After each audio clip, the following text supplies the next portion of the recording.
Ladies and gentlemen, filmmakers and moviegoers alike, welcome to this week's episode of Quickly Casual.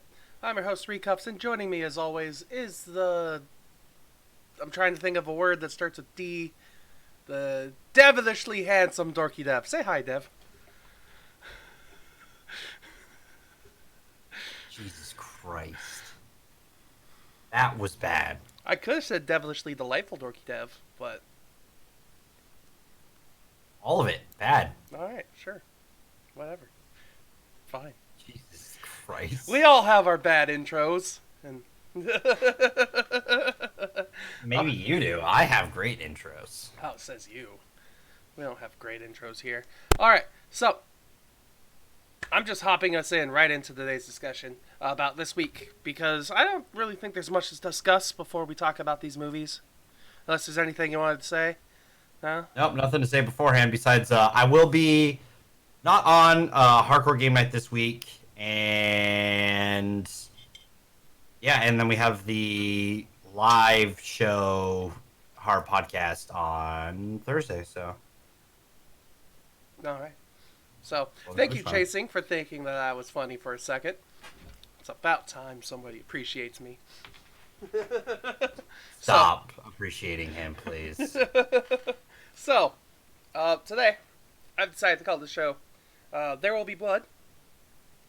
You know, simple name, because there's Rambo First Blood. It's not even First Blood, it's First Blood, and then Rambo Last Blood. I love this franchise, because there's Rambo, there's First Blood. Mm-hmm. There's Rambo 2, First Blood, right? Is that what it is? Rambo First Blood Part 2, sorry. There you go.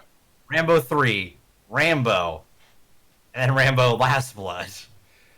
Yeah. So. I love this franchise for that reason. Because the names don't make sense? That's why you love it? Oh, God, no. And it's so silly, and I love it. Is that the same reason why you love Halloween? Because there's Halloween. No. That's completely different. At least these make sense because when Rambo came out, it was when he did Balboa. Mm-hmm. So it was kind of like a one-off shot in the arm for the franchise kind of thing. While not to get into spoilers, but Last Blood doesn't feel like that, so. We'll talk about it when we get there. All right. But no, I really like the first movie, so grew up watching the first movie actually quite a bit. So you grew up watching a lot of these first movies. It seems I watched First Blood all the time growing up. Oh, I watched this all the time growing up. Oh, I watched it's. I know we pick some of our favorite movies intentionally, but I didn't realize we consistently pick some of your favorite movies. Well, they're not always favorite movies, but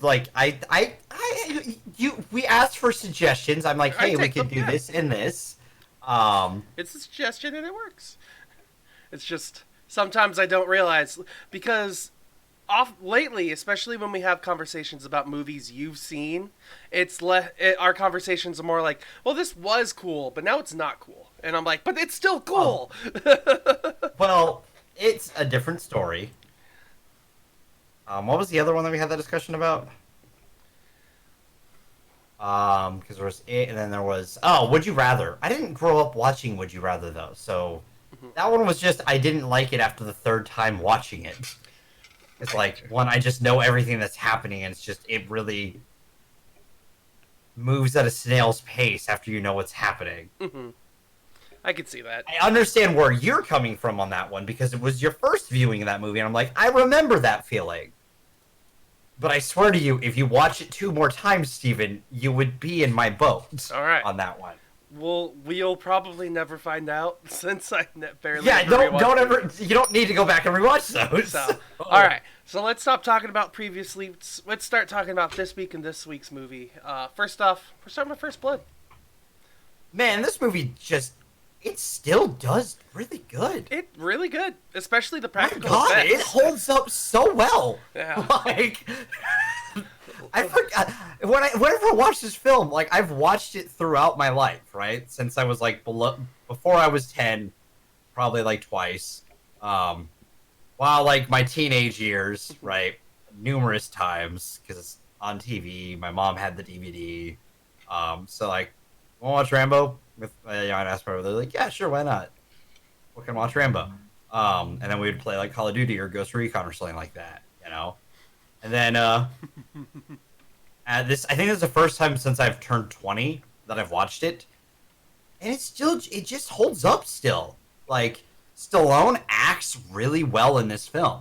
Like if there was ever a film that I'd be like Stallone knows how to act, I would point at this. I'm like, watch Rambo. Like he does a surprisingly good job. Like you don't expect it from him. And look at the Rocky franchise too. He knows how to act. Mm-hmm. He's had a transition through that franchise, but with this one, like he's able to throw such like emotion into certain scenes that you don't expect it, and you're like, I actually kind of feel for him. So he does a really good job. So it's enjoyable, and also just I like this one because its slow moments are good tension builders. Mm-hmm.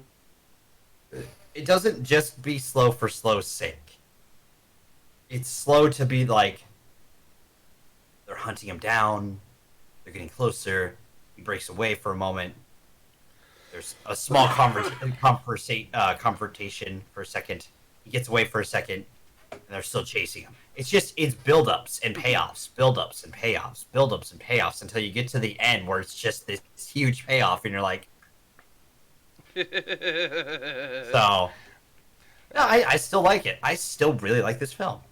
Yeah, I definitely would agree with you because I had a good time watching this film. This is my third time watching this movie, I think. I hadn't watched it a lot, but not as much as you, possibly. But probably nowhere near. Yeah, but every single time I've watched this movie, it's just good to see. It's fun to watch, and it always gets me at certain parts. Like, they're like the practical effects that they use, especially with the stitching scene. Yes. Like, oh my god, that was intense. And then like what they do with how they create the characters that are interacting with him, and like the moments during the hunts that are super intense as you're talking about. But I like what they do in the movie is they kind of change the cinematography route, where that one moment they're chasing Balboa, and then the next it's all just about the group that's hunting him, and everything's from their perspective. And like it's interesting to watch as who's in control of the situation. Exactly, as the demographic changes. Yeah, as like who's in control changes, and like so does the camera work, and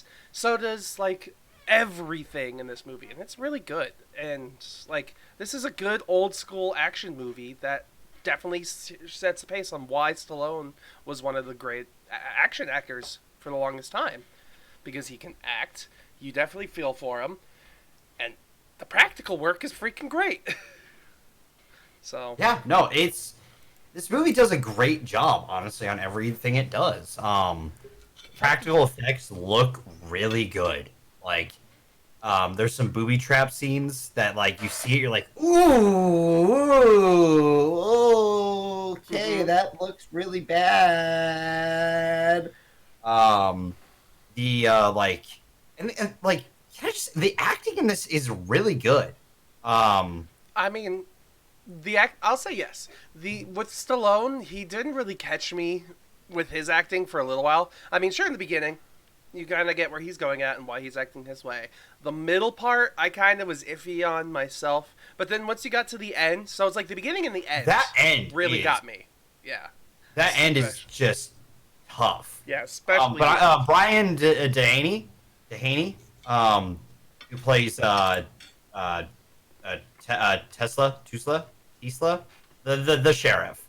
One of my favorite scenes is when Rambo gets him, and you see the flood of emotions that he goes through in that moment. Mm-hmm. Because he's like, I should be dead. I should be dead. All of us should be dead. He's just like you see him like mentally just fall apart because he's the sheriff. He's the tough guy. Mm-hmm. This is his town. I take care of this town. This is my town. I take care of things here. Yeah, I hate those kind of sheriffs. But fall apart, dude. And it's just and in my opinion, this is also a really good period piece because there were people that treated the vets that way. I mean, even in general, this is a good period piece for now. Like, some of the things that happen in this movie still happens today. Like, if you just see somebody walking down the street, he looks dirty, and he has, like, greasy nastiness, a lot of people aren't going to help him. They're going to try to get him out of there. They're not going to let him in their store, or blah, blah, blah, blah, blah. It happens all the time. So... those are called biases, and they're not good. Exactly. So, it's weird to see how something relevant back then is still relevant today. I mean, no. It's changed partially. Like, back then it was because people's reactions to the war had changed mid-war. Nowadays, it's just people aren't thinking about human rights.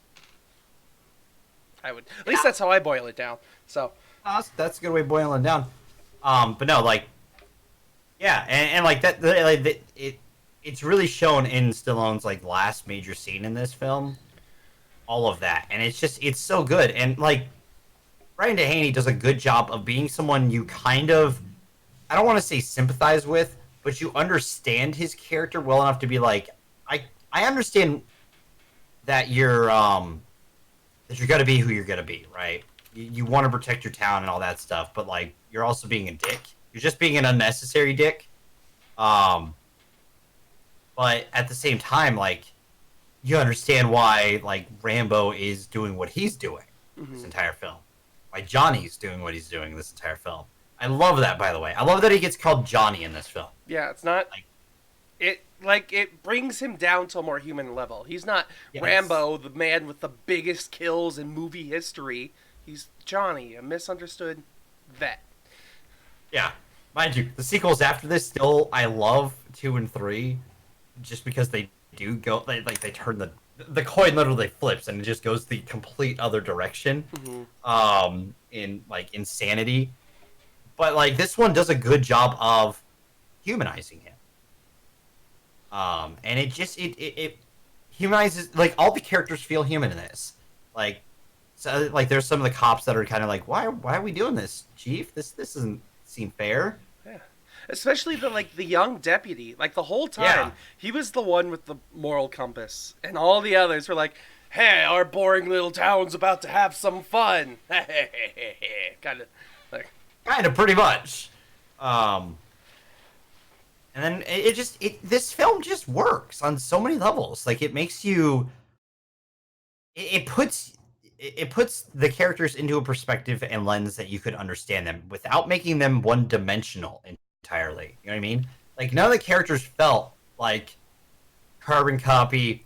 This is who they are, except when they needed to, because that's human. Because there are certain people who are carbon copy. Like there are a couple characters who are kind of like that, but like I was about to say, there's one character in a very human way that was carbon copy, and that was just the asshole. Yeah, the asshole who was doing the processing. But the thing is, there are people like that. Exactly. And it felt like a very human, one-dimensional character, because there are one-dimensional humans.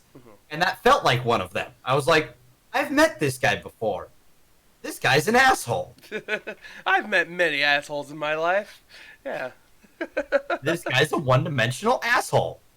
And he does, like, but it feels human still. Because you could be a one-dimensional asshole and not make the character feel human. We've seen that in other films. And that sucks, because it's just like, you notice the one-dimensional. I'm just an asshole. I'm just an asshole. This guy was like, man, you piece of shit, motherfucker. Like, just like, he had like a real way of delivering his lines in such a gruff manner, and his mannerisms, that made it feel like this just pissed off old dude who's just an asshole and just kind of tired of shit. I was about to say, he's been around a few times, and yeah, and you know what? It's believable, which is which immerses you into the film and works really well. So, I think this film does a lot of things that, like, if you want to do a good suspenseful action film, this is a film that you should take inspiration from. That's true. I would also just take into account, like, there's kind of levels. This is partially spoilery, but, like, I don't remember what happens in Rambo 2, because, like, this is left pretty open-ended, I would say, and that's kind of intentional. Yes. But like, Original ending. Can I talk about the original ending sure. that they had planned? That they scrapped because apparently it was just too damn depressing. After that scene with John, he between John Rambo and the Colonel dude. um, John takes his own life. Yeah, I figured it was something along those lines. Like, Yeah. Which, in my opinion, alternate timeline, that's what happened. In the timeline we got Rambo First Blood Part 2, and Rambo 3, and Rambo Last Blood. And Rambo 2 picks up, like, with him in jail. mm-hmm. And the Colonel coming being like, hey, got a job for you. Yeah. We'll get you your life back. It's essentially exoneration for what happened. Yeah, it's because when I watched this film, I was sitting here and I was like, wow, as much as he's a misunderstood vet, he's a domestic terrorist right now. And oh, yeah, without a doubt. He's 100% going to jail, if not gonna die in jail. Like, oh boy. Unless you have the skill set he has, and then the Colonel's still in the military being like, hey, how about this, military? Let's get John Rambo out of jail. He's been to Nam, because the next one takes place in Nam, after the war. You're going back. Yeah, pretty much. And there's the mercenary group there and all this stuff. It's really weird. I might as well break down the timeline since it will make sense going into Last Blood. A little bit. But pretty much, like, they do that. He realizes the mercenary group's a piece of shit. Also, that he finds some MIA soldiers who are still being captive there in Vietnam. So, yeah, that's what happens there. I think the next one takes place in Afghanistan, if I remember correctly. Can't remember 100%. It just takes place wherever the U.S. is having a problem. Yeah, kind of. And he's Didn't out Balboa there. happen? Wasn't Balboa or Rocky? No, was it Balboa? No, Rambo. Wasn't Rambo in Iraq or something? And I'm just kidding. It's not Iraq. No, it's. I think it's. It's in. It's Arizona. I want to say it's during. No, it's during. I can't remember if it's during Desert Storm or before Desert Storm. I can't remember the years off the top of my head. But the Colonel dude's doing some work out there and gets caught, and then they're like, "Hey Rambo, you're like one of the, like someone else's like." The Colonel goes to me like, "Hey Rambo, I've got this job. I'm gonna be going to do it. I would like to have you as like next to me during it." And Rambo's like, "I'm out, man." Dude gets captured, and like the military's like, "Rambo, you gotta save your boss." Rambo's like, "Fuck, fine, I'll do it." He meets a girl who has a necklace who gets killed, and he keeps the necklace. It's important to him. And then he gives the necklace away in the next one. I can't remember what happens in Rambo. Can't even remember where he is.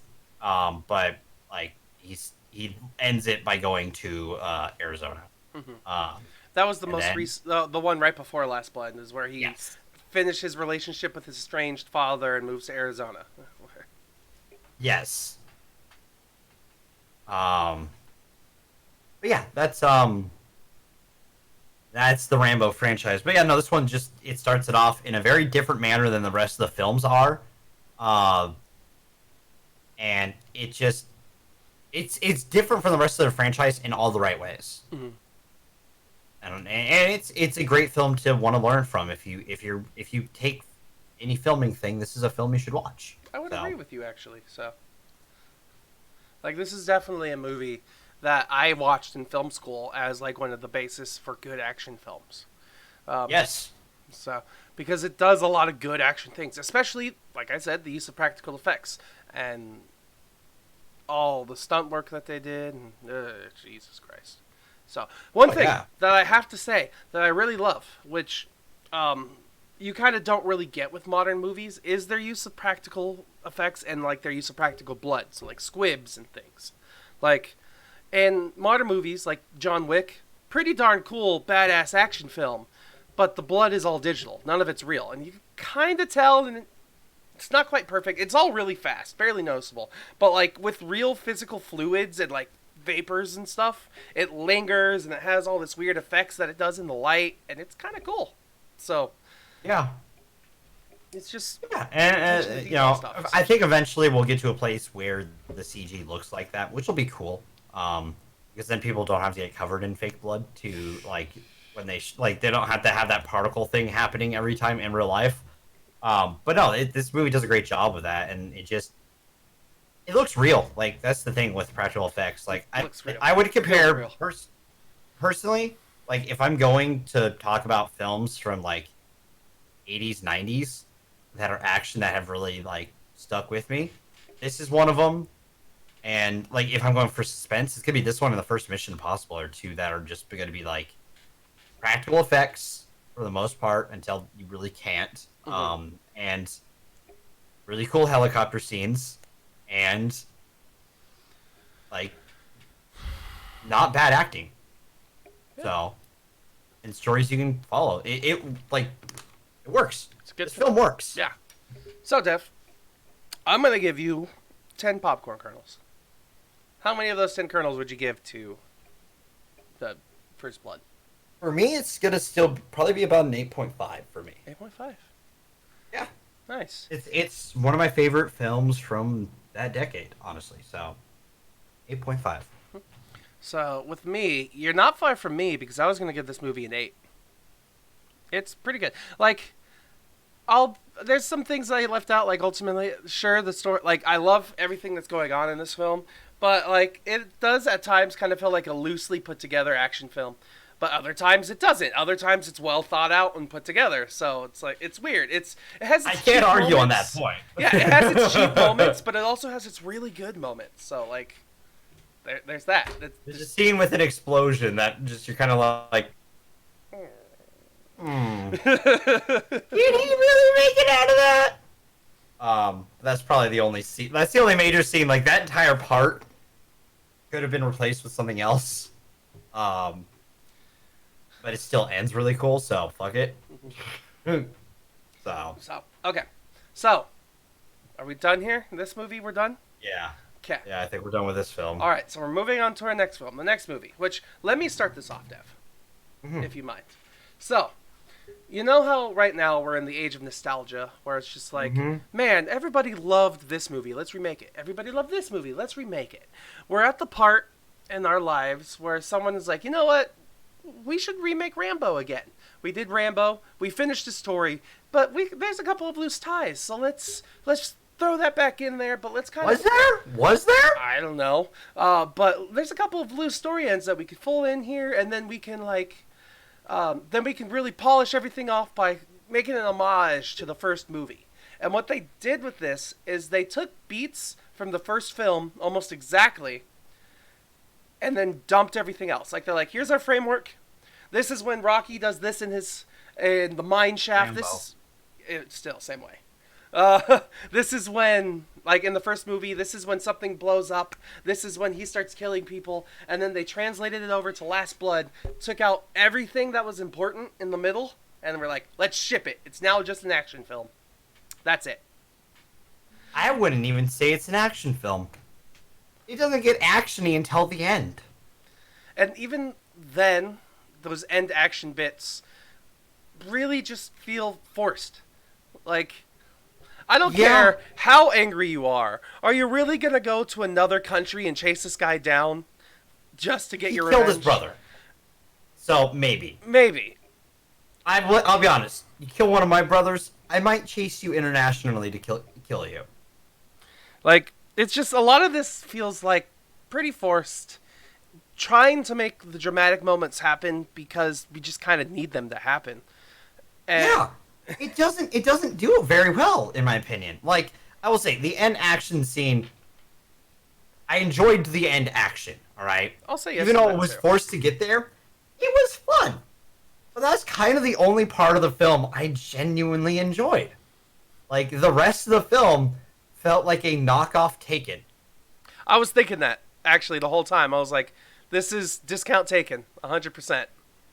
You want to know the other sad thing? This is 4 minutes shorter than Rambo First Blood, and it feels 30 minutes longer. I was thinking about that too. I wouldn't say it felt 30 minutes longer. I definitely wouldn't say that.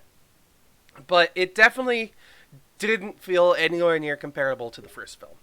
No, and that's like it. Well, and in my opinion, it just it feels slower. It feels way slower, Is it because and not in the Stallone- right ways. No, I think like I don't think Stallone is even bad in this film. It's just that like the only reason why Stallone's bad is because he. I will say this. Is because I think it's because he directed it. Like, oh, not directed. Sorry, was a writer on it. Yeah, he and adapted the screen, helped adapt the screenplay, it's. I need. and also helped do the story or like the shot list. Okay, so yeah, he was part director, part writer for this film. And it doesn't quite do Rambo justice. Like, yeah, after Rambo First Blood. By the way, hi, Soy. He kind of escalates into being a murder machine. Okay, yes, I get that. But, like, this tries to go back to First Blood levels without ever really giving us First Blood levels of caring about shit. Like, yeah, there's a girl. That's kind of his daughter in a way. Like, he's taken care of. But, do I really give a shit? You don't really give me a, like, Stallone never, like, they never feel like they actually, like, interact with each other beyond being forced to act next to each other. You know what I mean? Kind of, yes. Like, they never, like, the emotion for me never feels like it's really there between the two of them. Okay, yeah. Like the to me, the one who really stole most of the scenes had to be the nanny. I don't even know what her name was. Yes. Let me find her. There's just so many different names on here, but none of them say like who was who. I mean, like they all say who was who, but like it's hard to be like, yes, this person played Juanita. Maria. Her name's Maria. Yes. Okay. Okay. Like the person who played By Maria.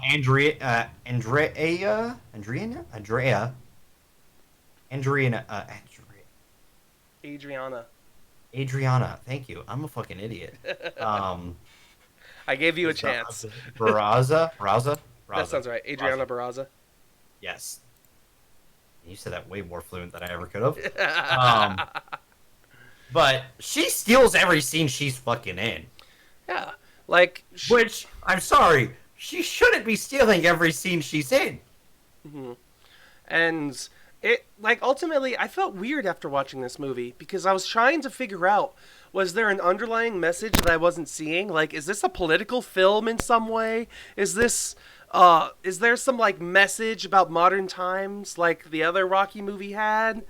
Or, sorry, Rambo movie had? Like, did any of that stuff exist? And my only thought was, unless they're trying to paint Mexico as a terrible, terrible place, there's no message in this movie. It's just... Yeah, that's pretty much... That's what I took away, too. I'm like, man, this movie just kind of makes Mexico look bad. Exactly. Like, it makes everybody and everything in Mexico, except for maybe one person, a bad person. And then everything else is kind of just attempts at an action film. And, like, I looked up a couple of reviews. They are attempts. Yeah.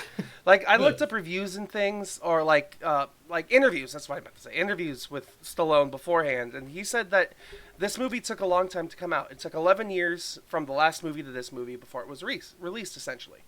And the reason a lot of that was delayed is because Stallone didn't know if he wanted to tell this story again. He didn't know if he wanted to bring the character out of the retirement that he earned out of the last movie. But he's like, you know what, we could come up with something and we'll figure it out. And I kind of wish they didn't come up with something. No, yeah, just leave it alone. Stop. Rambo ended it. That's what I'll say. Mm-hmm. Like, this movie, I know there are people who watch this who are less critical, and it's weird when I become critical on film, because, like, I'm supposed to be the casual, but, like, there are certain times where I will become critical because there's something that I actually cherish, like the Rambo franchise. I enjoy the Rambo franchise. Don't fuck with my Rambo. and you fucked with my Rambo. Like, I'm sorry, you fucked with the formula. You didn't make it feel anything earned. Like, I don't know. Like, a lot of this ultimately boils down to when we get into spoilers. It's a lot of, like, decisions and conversations and, like, the build up from those conversations. And, like, it goes from this conversation to that conversation to this argument to that argument to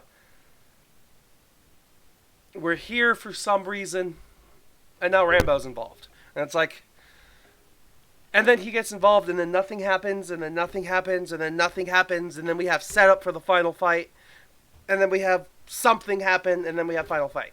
Like, yeah, that was, no, you're right. That's how it goes. Yeah, and that's a problem. Yeah, and the other movies, like, just directly comparing to Rambo 1, I'm not going to get into, like, spoilery things, but, like, we had the slow build-up in story and how we see Rambo loses everything in First Blood. But now, in this movie, it's like, we get this slow build-up on, I guess I would call it, a family argument. And it's not like losing, it's not a build-up to losing everything in life, it's a build-up to losing, maybe not even losing a family, it's just an argument with somebody that he has, and then that argument just, even though it doesn't feel that, I don't know, it's hard for me to explain. It just doesn't feel right. It's not quite, like, sure, it's not the worst movie out there. Like, I would say ultimately it's pretty well shot. Its pacing is a little slow, which is kind of bad, but it could be because they're trying to tell a more mature story for a more mature Rambo. But is it? Yeah, exactly. It's just, I can't tell what they're trying to do, other than it feels like that they were trying to cash in on the nostalgia from the first film with story beats from the most recent film, Rambo, and then they just fucked it all up. Well, and that's the problem. Like, it feels so, like, it almost feels disinterested in itself. Is a good way to put it. Like, there's a scene in this when Rambo's supposed to break down, but he doesn't. Like, yeah, there's no real lows for Rambo in this movie. I mean, there's lows, but they don't feel like lows because he doesn't really show the lows. Mm-hmm. At least in the original, we saw that low point, and we felt that low point. Mm-hmm. And then just, and for us, yeah, the low that we got was from the nanny. It wasn't from Rambo. No, and we were supposed to feel it from Rambo. So I don't know. It's just. Do you have anything non-spoilery you want to say before? Because I think it's just about time to hop into spoilers. What do you think of the shots in this film? I didn't think there was like anything super amazing. Like, there wasn't one scene that I was like, oh wow, that's clever, or one scene I was like, oh wow, that's very aesthetically pleasing, or anything, or like. Yeah, it was really boring. It was kind of like, shot-wise. The only it was shot generically. Yeah, the only thing that like kind of caught my attention was what they did with lighting when with the dad. But even then, that was super basic, and anyone could have done that. Yeah, it was him in the light, and then he steps out. Ooh, ooh.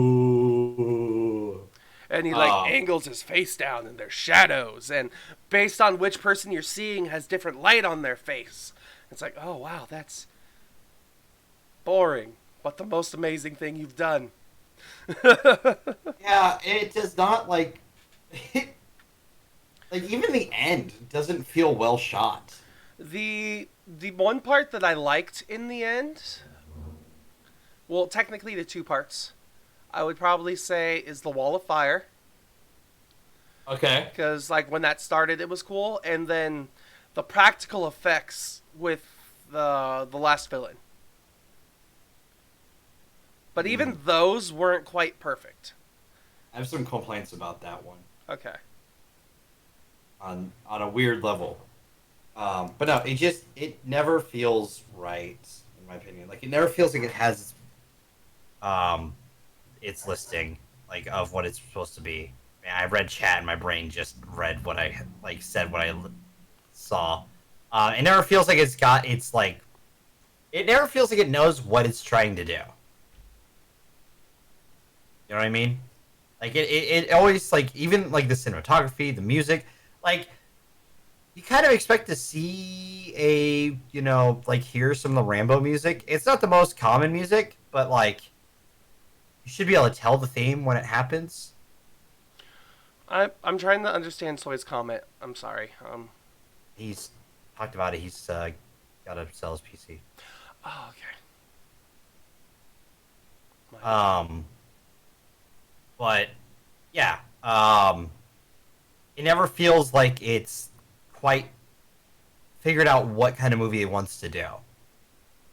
Yeah, is it trying to be a drama? Is it trying to be uh, Taken? Is it trying to be First Blood? Who knows? Like it's what's the phrase? Master of none. But what's the first part? Jack of all trades, master of none? Yes. Yes. I just heard it today and I just blanked on it again. Yeah, this movie tries to be a jack of all trades with stuff and it masters zero of it. Like, I can't name a thing in this film that feels like this movie knows what it's doing. Other than maybe some of the action at the end. That's kind of the only part that it sort of, I feel like, knows what it's doing. It, like I said, it just seems to me like they wanted to do key moments in the film. Like, they wanted to do, like, the first movie, they had this sequence, and then the second movie in the first movie they had this sequence, and then, like, one of the things I'm 100% sure the only reason why they threw it in there was because it was in the first movie, and it was the bow and arrow stuff. No, there's no bow and arrow in the first movie. Oh, that's a good point.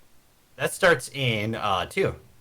Either way, like, they just wanted to remake iconic shots from certain spots, and they're like, oh, let's do it here, and then let's do it here, and then we'll do this one there. And it works, I guess, but, like, I don't know. If I didn't see First Blood immediately before seeing Last Blood, I probably would have enjoyed this movie a lot more. But because it's such a direct comparison between the two, and, like, just trying to see them, I guess, shoehorn in the nostalgia that they could, it just, I don't know, I don't like it. No, I agree. It's rough, honestly. So it's one of those things. Mm-hmm. Okay. So, kernels? Colonels? Yeah, I'll hand you your 10 kernels. Choose what you want with them. Okay. I will take all 10 of these and use 6 of them to rate this movie. And then I'll take the other 4 and then use those kernels to train individual Rockies, and then we'll have better kernels and better Rockies in the future. Rambos. It doesn't matter. They're very different characters, played by the same person. I know. It's just that the biggest problem I have is just both the names are 2-syllable, begins with R, and it's just They have O's in them. yeah, Rocky, Rambo. It's all too similar for my brain. Apparently. And Adrian! that's what I was thinking this whole time when he's in Mexico searching for the lady. Adrian! Adrian! So, yeah. Adrian! So, yeah, I give this movie 6 out of 10. And it's all you, Dev. I'm giving it a 5.5. 5.5. Above average. Not the best film I've seen at all. If you like a kind of a cool action scene at the end, sure, but like it moves at a snail's pace, and this movie is an hour and 29 minutes. You know a better action movie to see? First Blood. Well, that too. I was even thinking Hobbs and Shaw. Infinitely Oh, yeah, better I love than that. this film. And I don't know how. Okay, listen here. The Fast and Furious franchise knows what they're doing. Like, Fast and Furious definitely has been synonymous with their big action set pieces, like driving Dumb fun. like driving a car out of one skyscraper 30 stories up into another skyscraper 20 stories up, and like, or having a tower fall on the back of a fucking semi truck, and yet the truck still drives away, and the guy who was hit by the tower stands.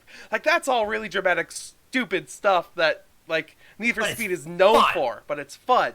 There's nothing fun with Fast this and film. Furious. What is with you today? What's a fucking video game? Okay, let's move into spoilers. Hold on. Okay. If you want a better action film, watch Mission Impossible. Watch Terminators. Besides Genesis and Salvation and 3. Watch 2 out of the 6 Terminators. Yeah. And watch just about anything. Watch any of the Marvel films. Hell, watch any of the DC films. Like, yeah. I would have rather watched, potentially, I don't know. It's a toss-up. Would I rather watch Last Blood or Suicide Squad? Well, at least in Suicide Squad, you can at least get some shots of somebody in a bikini at least a couple times, if you enjoy those kind of things. So there's something for somebody. I'm a man of culture. Exactly. So yeah, there's something for somebody. There's something for everybody in Suicide Squad, but there's not something for everybody in Rambo. And like, the fact that this movie feels so long for an hour and 29 minutes. Yeah, I thought this felt long for such a short film. Like, I would agree with you for that. It did not pass fast enough. I remember walking out there, I'm like, I know I was only gone for an hour and a half, but it feels like a good 2.5 hours that I've been gone. Yeah, like, it was weird because I walked into the theater around 2 o'clock. I left the theater around 3:30, and I was like, it's not dark yet. It feels like it should be dark now. Yeah.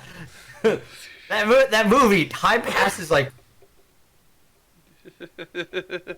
So, alright. That puts it at 6, by the way. So, yeah, 6 for you. Well, 6 overall. Yeah, 6 overall, okay. Alright, so we're off on to spoilers. So, I'm going to partially spoil First Blood as well, so I can do like the direct comparisons, just so everybody knows. So this is a kind of a joint spoiler session for both First Blood and Last Blood, for anybody who's still here. So, man, this movie has no plot. Not really. Like, but then also you compare it to the first movie. The first movie didn't really have a plot either. It was... At least the plot made sense in some form. Like with First Blood, it was misunderstood Vietnam veteran is in for the ride of his life, essentially. While this one is ancient old man goes on killing spree after his niece goes missing. Surrogate daughter, yeah, goes missing.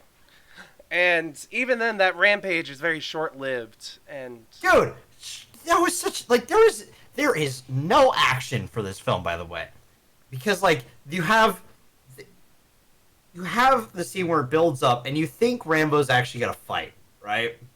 Oh yeah, I like when he's going up. Builds up when he first shows up, because we can spoil this now.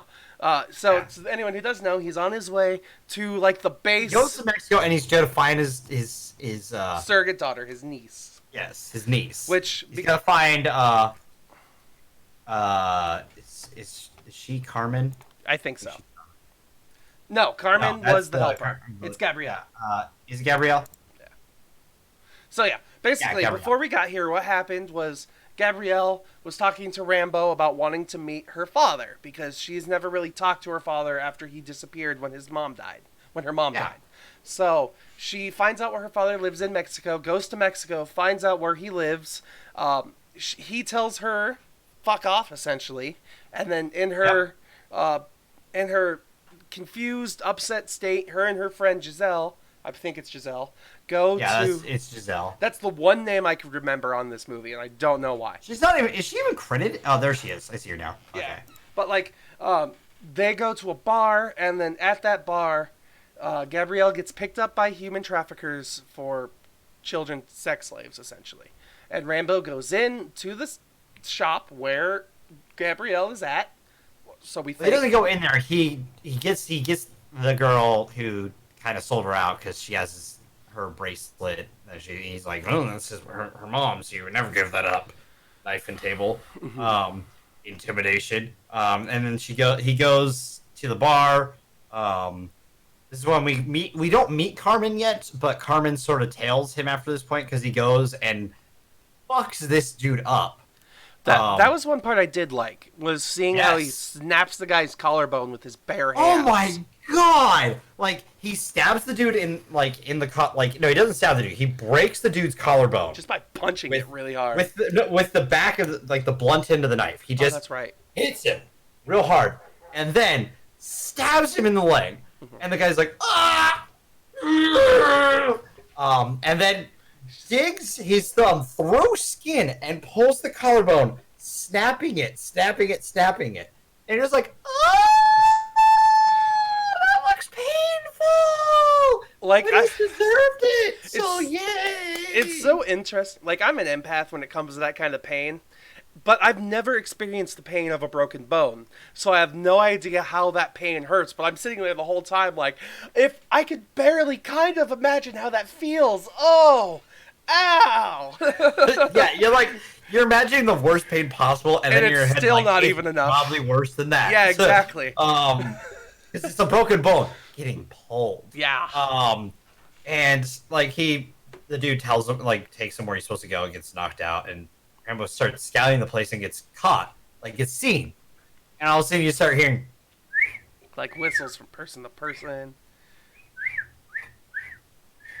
Like everyone's whistling to each other because they're trying to lure him to a certain point. And like this scene, he expects something to happen, but no, Rambo just gets his ass kicked, and then he gets marked, and you would think they talk this mark up. You would think it means something. Something. But none of the people noticed. None of the people in his entourage, the people who are hired by the guy who left his mark, don't notice the mark on him at all. It plays no point. 0 point. It's just him. They got. My name is Victor, and I mark people. It's a V. Yes. It's like Z for Zorro, except I'm Victor. I got a V in your cheek, and you're just like, okay, that's really cliche. I wonder how it's gonna pay off. It never pays off. It would be cool if it paid off. Like, you know what they could have done? Take out a good portion of this movie.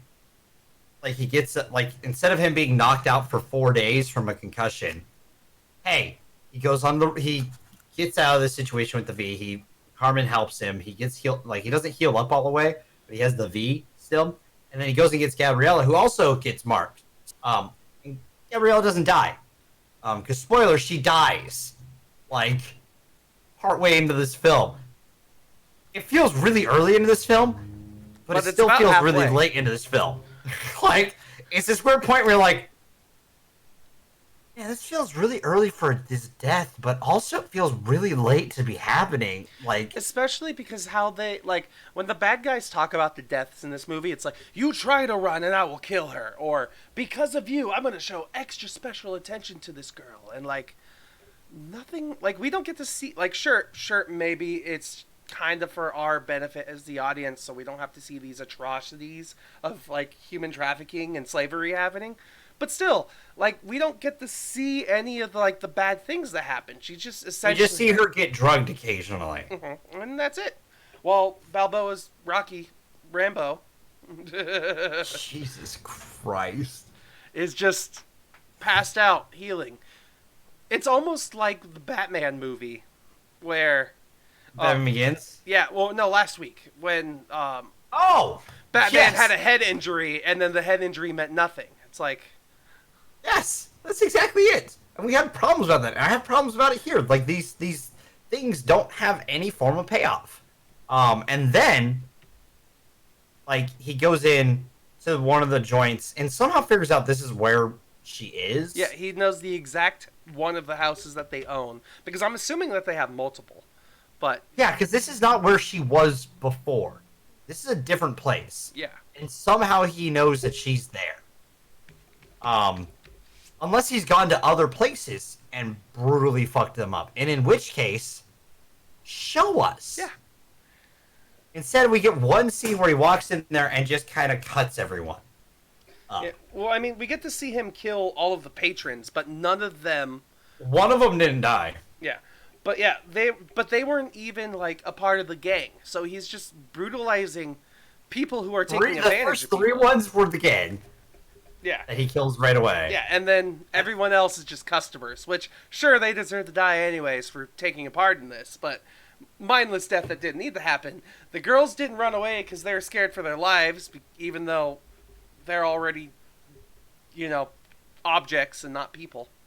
But It's a survival thing. yeah, I know it makes sense. It's rough to see, and you're like, run, please.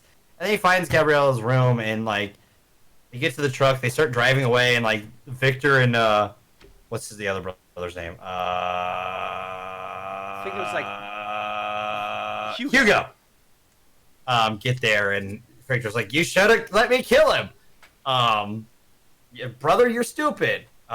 Is pretty much how the conversation goes, and Hugo's like, he's right. It's kind of how it goes.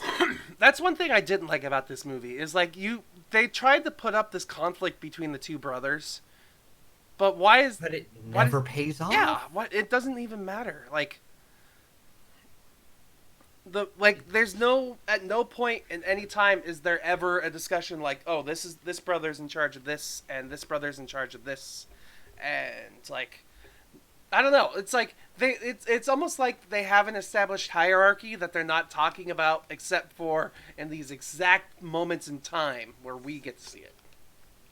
Pretty much. That's exactly how this film goes. And then, like, Gabriella dies on the car ride back to America, and it's just, you're kind of like, hey, what the fuck was the point of this then? What did I spend, like, the better part of an hour watching? It's also, there was a reason for Rambo to go Rambo. But he didn't need more than, he already had a reason. He could have gone back and fucked their day up. He had a reason. I almost would have preferred if he stayed in Mexico and just killed everybody while in Mexico. But no, he kills one brother while in Mexico. Well, no, he doesn't. No, he goes back. Remember? Because he goes back up there. He takes Gabriella. They have a funeral. And then he goes. What he does is he shoots off the nanny and then sets up the traps, kills one person to lure the other ones back to his house. Yeah. Yeah. He sets up. He goes full Home Alone, sets everything up, and then is like, all right, I'm gonna go kill that brother. He goes there. Hey, Carmen, where's the brother? I can't tell you. Where's the brother? All right, here. Goes to the brother's place. Stealth kills everyone to get in, and then kills the brother and leaves a photo of Gabriella so that Hugo knows who killed Victor. Also, painting Mexico in also a bad light again. The cops and the gangsters just hanging out. Yeah, that was something that was like, are you telling me that the Mexican police won't go into this place because it's surrounded by mobsters with guns? Like, No, they're going in there. They're taking care of their job, too, but they're letting the mobsters just hang out there, too. An active crime scene. Yeah, it's just these... Yeah, this is our business of child trafficking, but other than this murder, no one else needs to know about anything that's going on in here. Yeah. Yeah. And Victor's like, we're going to America. And they walk, by the way. Yeah, they walk through underground tunnels across the border into Arizona, apparently. Which, if they had tunnels, why couldn't Rambo find out about those tunnels and booby those tunnels rather than... There could have been so many more cool scenes. This film could have been 2 hours of fun. Like... It just bugs me that, like, they decided, hey, there's scenes in the first movie where he's in a mine, so let's make him have homemade tunnels. Yeah, that sounds kind of cool. And... I mean... Okay. my opinion on the thing. Like, Mexico, from what I've heard, is also trying to fix a lot of those issues. And it comes off very It's close-minded American, absolutely like the way this film portrays everything. when I think of Mexico, I think two things. I think teenage summer spring break whatever blah blah blah fest, and then I think human trafficking and drugs and shit, because that's just what America's media has portrayed this country as, which I know there's more than that, but that's not what we're being seen. That's not what we're being shown. That's what I meant to say. And not in this film at all. Yeah. It just it paints Mexico in a very negative light.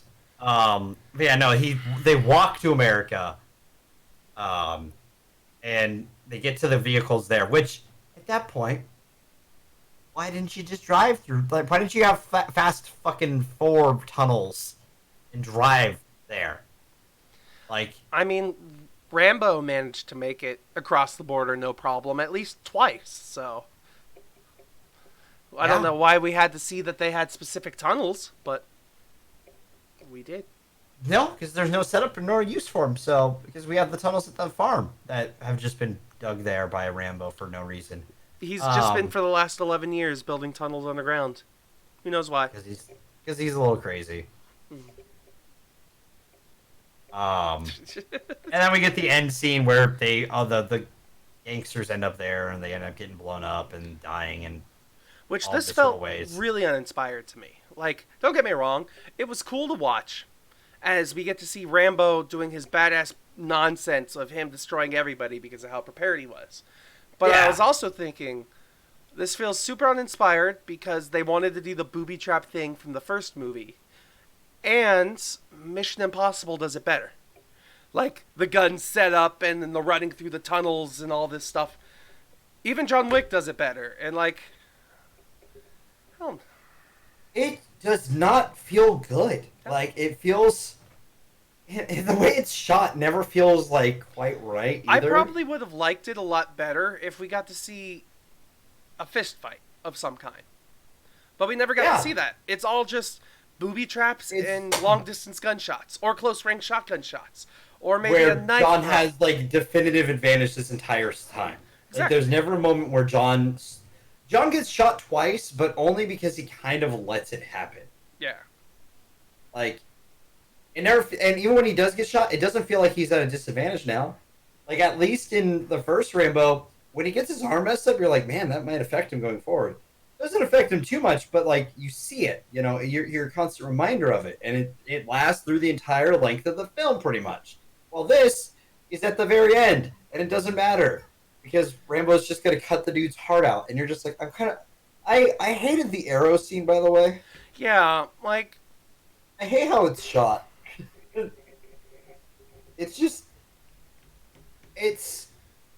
Rambo's just up top in the barn after everyone else is dead, and it's just Hugo. And then, like, you don't know where Rambo is, but you know where Rambo is, and you're like, Hugo, he's obviously up top. Shoot up there. Something. And then Rambo steps into the light. Wah, wah, wah, wah. And you're like, alright, whatever. Like, it doesn't feel earned. And, like, it feels like they only pulled out the bow because he's had a bow and other stuff. I would agree with you. Like, they wanted that one shot of him looking down the bow as he's about to shoot somebody. And then they just needed to explain how he could physically rip out somebody's heart. So, Yeah. And they needed the scene of him raising the knife up kind of thing. And it's just like, it just never feels like it does anything right. And then it ends with him in the rocking chair holding his wound. which I'll keep living on. And I'm like, what? that also leads me to the part that also made me super angry was afterwards. After I'll keep living on for them, fade to black. And then it's like collage montage of some of the key moments that they both had in the original films.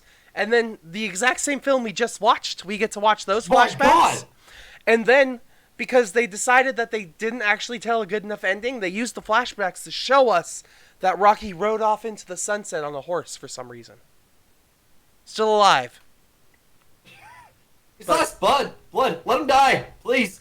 It would have been more poetic. Like, I think that's the part that pisses me off the most. Is he's sitting in the armchair that you see him in earlier in the film, and it would have been justice just to see him go, lean back, rock, And then just rock, close his eyes. And...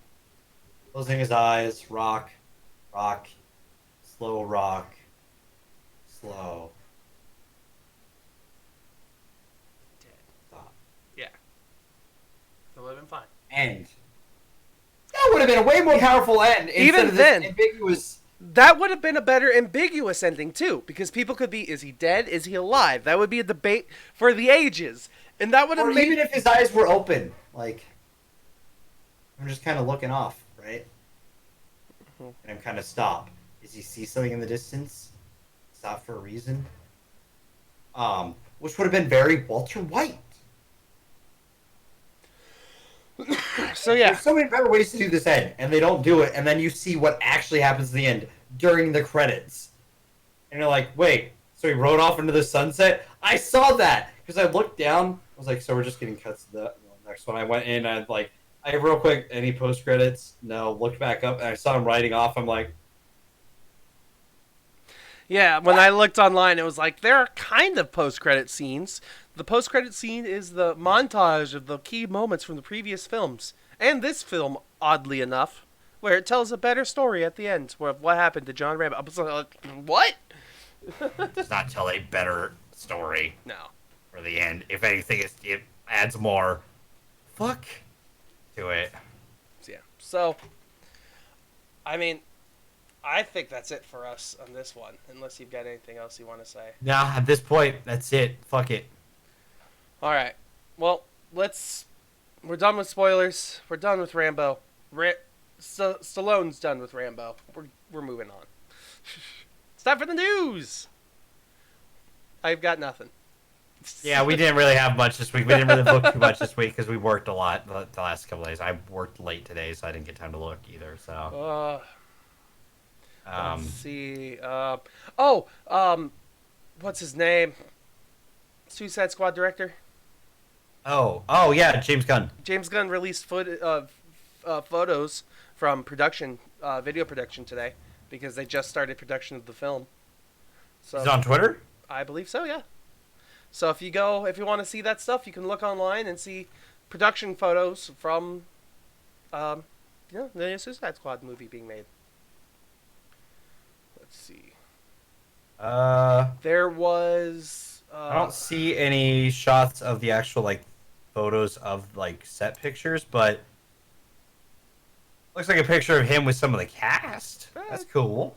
It's a start at least. I'm honestly really curious who's going to be playing who in this film. It's that's such a long list of actors, and you're like, huh, I wonder who's who in this film. So I look forward to his adaptation of Suicide Squad, because I feel like he even said, don't get attached. And you want to know one name I saw on there that I'm like, oh, that's definitely the one that you can't get attached to. Fucking John Cena. He's on that list. I'm like, don't get attached to John Cena in this film. Yeah, John Cena is going to be one of the new army men, and then he's just going to get blown away. People did theorize that he's going to be a Mazo. Jai Courtney's reprising his role as Boomerang, and Margot Robbie's reprising her role as who would have thought Harley Quinn. Who would have thought that the one person who's escaped DC's wrath unscathed so far is Margot Robbie? Man, she's going to be in 3 of these films, and she's in the Suicide Squad. Everyone kind of agreed, yeah, she's not bad as Harley. Yeah.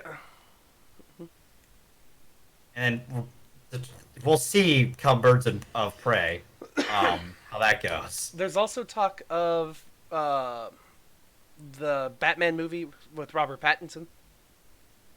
Someone being cast as Gordon, I think, potentially. Well, yeah, there's 2. There's talks of Jonah Hill becoming the Riddler. And there's Yeah, right. I'm iffy on that one. Because some people were thinking the Penguin, but no, it's the Riddler that he's apparently almost confirmed is playing. I mean, I don't know, because I mean, like, even Thin Jonah. Jonah Hill puts on and loses weight. I think this is medium-sized Jonah right now. Well, he'll probably do what he does, because he's actually really good at gaining and losing weight for films. It's actually really impressive, and like, really also you're kind of like, please stop doing this to your body, Jonah Hill. That's part of the reason why I fell apart, is because how much I lost weight and gained weight constantly throughout my life. It's ridiculous. But like, he's gonna die. It's the Riddler's supposed to be like, weirdly enough, Jim Carrey. I was about to say very lanky. I've always visioned the Riddler as lanky. That's the best way to put it. Like, he's always going to be lengthy, very adjusting his tie, all that kind of thing. Like, you mean you don't want to see the Riddler? You don't want to see Jonah Hill eventually play Hush in the DC expanded universe?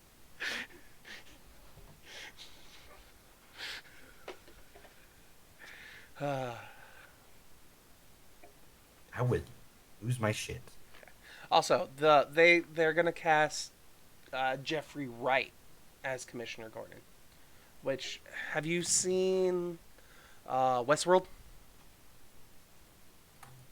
No. Okay. But I'm guessing he's in it. Yes, he's one of my favorite parts in Westworld. So.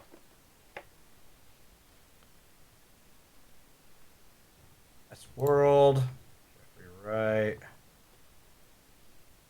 Oh, Jeffrey Wright. Okay. You know what? I can see it. I can see him as Gordon. Yeah, he's definitely one of the like uptight personalities in Westworld. So, kind of uptight, follows the rule of the letter of the law, but can also be a badass at moments. Like, so I do see that casting as a good casting. Especially in comparison to Jonah Hill. That seems like an off casting. But it might work out. Yeah, no. We'll see how it works. Let's be honest. DC has their work cut out for them. Especially given that we don't know how these films are, if they even will connect. So, we'll see how it goes. That's my opinion on it. So I was trying to see if there's anything else. There's talks about like the How to Train Your Dragon directors, Dean DeBlois. He's going to be the director for a live-action Micronauts movie for Paramount. So I don't entirely. Micronauts? Yeah. What were those? Isn't that a video game? Probably. Bless you. Thank you. Fuck. Ugh. Alright, well, I mean, I don't really see much else here in the line of news except for what we're doing next week. What are we doing next week? So next week, I need to make it bigger so I can read it. Hold on one second. I'll read it then. Don't make it bigger. We're doing Shrek and Abominable next week. Oh, that's right. Is that the last week? That is the last week of the month. Yep. Shrek and Abominable. I'll be honest. I'm not, like... I don't know how Abominable is a movie. Like, what's the plot? What's the story? I don't know. We'll find out. Watch it. How is it? I'll be honest. DreamWorks is a studio that has gained my trust back after How to Train Your Dragon, especially. And there's a cute creature of mystical powers. Yeah, I was about to say, how is a violin and a magical caveman? Hey, I fucking loved Kubo and the Two Strings. Yeah, fuck it. I'm down with magical musical instruments. I played Zelda games. You're not wrong. That is in the Zelda game. Alright. So yeah, check us out next week for Shrek and Abominable 2, or Abominable, just in general. Yep. Let's see. I've got nothing else. Have you? Nope. Just a reminder that I won't be on Hardcore Game Night this week, and that we have the live version of our podcast this week on Thursday, 6 p.m. So yeah, with that in mind, we're done here. So follow us on Twitter and Twitch and YouTube, and we have a Discord where we put things there. You can catch us Monday, Tuesday, Wednesday, and Thursday at 6 p.m. Pacific Standard Time, where we have a whole bunch of different shows hosted by a whole bunch of different people here on the channel. So yeah, if you like what you saw, come give us a like, and you'll probably see more stuff that you liked. So I've got nothing else. Subscribe, ring that bell, all that fun stuff, YouTube stuff, and we'll see you guys next Monday with Shrek and Abominable. Woo! Ooh. Do you think there's going to be a joke about layers in Abominable or no?